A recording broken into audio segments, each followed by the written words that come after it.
and creating international human resources, replacing resources in high-income countries. More I learn about this, I understand how big this topic is, and I spent over 3 years researching, and I still think that I just scratched the surface. However, it's clear that this is not one-dimensional topic, it's a multifaceted topic, and it needs to explore pre- and post-migration decisions, family values underlying, what are the lifestyle preferences, what they eat, how they dress, how they cope with uncertainty, how they migrants set themselves in a new context, and how they see their career development opportunities. So on the left-hand side, this is concept that is illustrating settlement decisions and what are the topics found as migration, cultural context, self-initiated expatriation, repatriation, furthermore, and which inform my conceptual framework of decision theory, place attachment, and acculturation. Decision theory is talking with the agent's choices and seeing those choices as the best among the alternatives. Place attachment theory is related to the connection, emotional connection with the person and the environment they end up in. And acculturation theory is the cultural changes that individuals go through depending on the cultural orientation of the society. So for example, a hosting society immigration attitude can affect acculturation of those coming into it. The current state of knowledge, I was drawing from literature of international management, international migration, and cross-cultural psychology. And they're quite different because international management sees migration as exchange between developing worlds. So they will call migrants expatriates for the most part, and see them as those who are temporary participants in a new society. While international migration doesn't make that distinction. They call them migrants, immigrants, expatriates, self-initiated expatriates, they are all migrants. They just have different needs in the new society. Immigrants typically stay for a long period of time, while expatriates stay for a short period of time. And there's also a distinction, interesting, that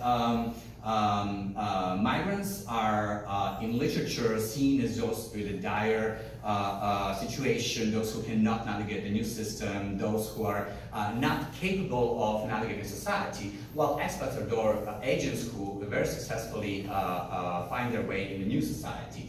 Literature also tells us that those who stay longer in a new place most likely are going to stay there. Qualified immigrants are more mobile. They're going to go back and forth more often. And that there is no uniform process in migration. That's why theories need to be complementary. Cultural factors, similarity, those are all elements that are contributing to the settlement decisions.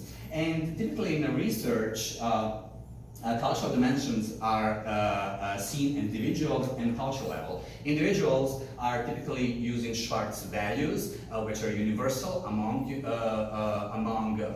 cultures, while cultural level are typically using Hofstede's dimensions of culture, individual, collectivism, hierarchy, power distance, etc. The thing is, typically individualism and collectivism is more stable of those dimensions, so that one is recognized among the other cultures.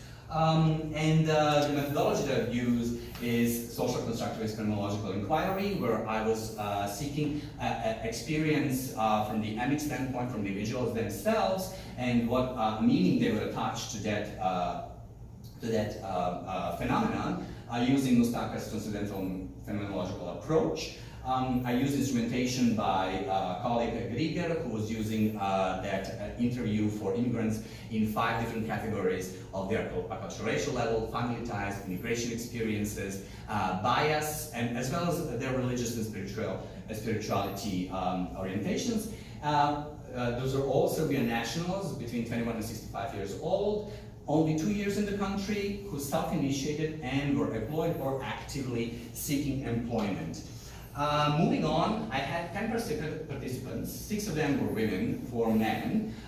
They were all graduate, they all had graduate or undergraduate degrees, so they had tertiary education. Variety of professional expressions. And interestingly enough, which literature shows that migrants go to metropolitan areas because opportunities arises them. So I found a large numbers of them in Miami, Chicago, New York, New Jersey. And their immigration status is seen as a major obstacle in their expatriation decisions because sometimes expats from developing countries are not given a credit from how much immigration legality they need to go through to get that position. So remember that immigration status is an obstacle. As I was going through codes, categories, and themes, there were 17 codes that I found in my research that were in cultural fabric categories, letdowns in the previous society, and deprivation of the previous society, abundance in the new society, and connections that they made in the new society. And they were also recognized in literature as push and pull motives. While in literature, pull motives, the countries that are bringing you to there are recognized as valid, push motives to those who are pushing people from their countries.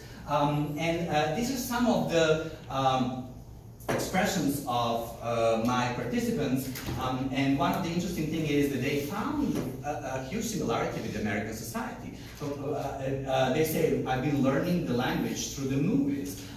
We in Serbia have accepted the Western pop culture, and we were growing up with Elvis rock and roll and not the Polish one.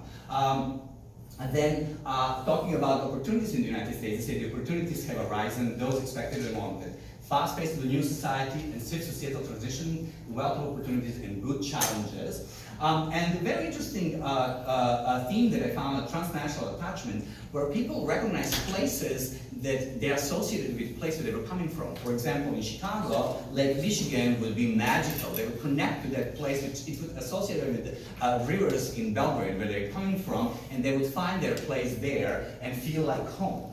Talking about the marginalities, values of the previous society deteriorated. That's why they left. Why they're gonna settle? They've chosen the new place as a place that is going to bring them happiness, and they will come back if those are restored.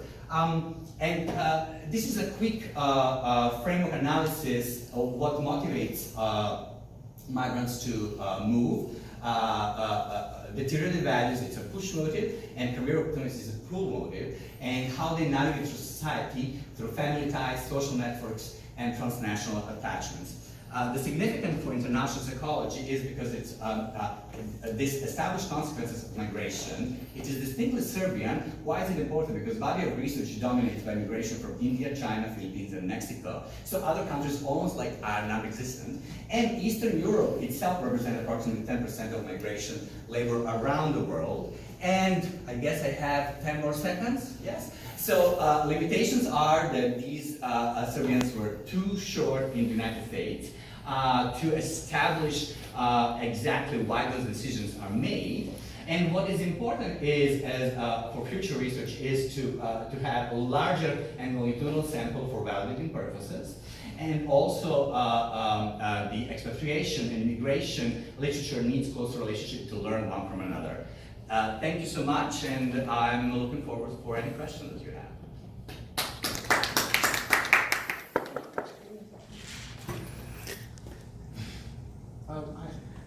Yes. I do have a question.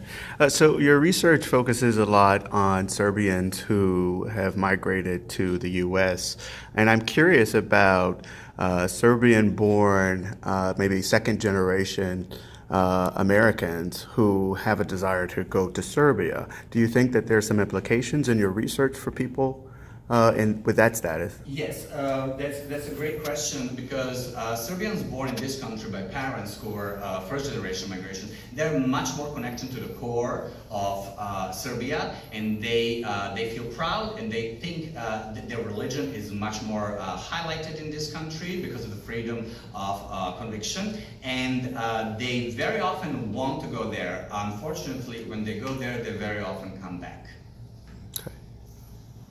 I just had a question. I appreciate, Dan, you said more data in terms of longitudinal studies. If you had to predict like the success rate of the people in your sample, just from your perception, what would you predict?